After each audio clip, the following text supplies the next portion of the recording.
The Rack Shop is proud to present this 2017 Hyundai Santa Fe with the factory installed flush side rail and a glass roof.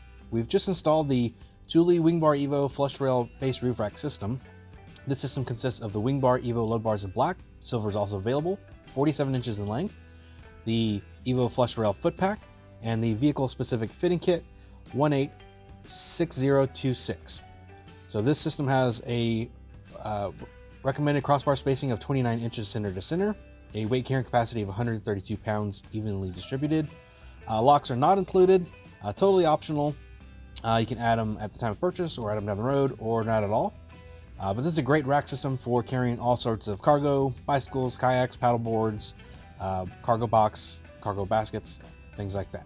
So for more details, pricing, and easy ordering with just a couple clicks, click on the link in the description below. That'll take you back to our website.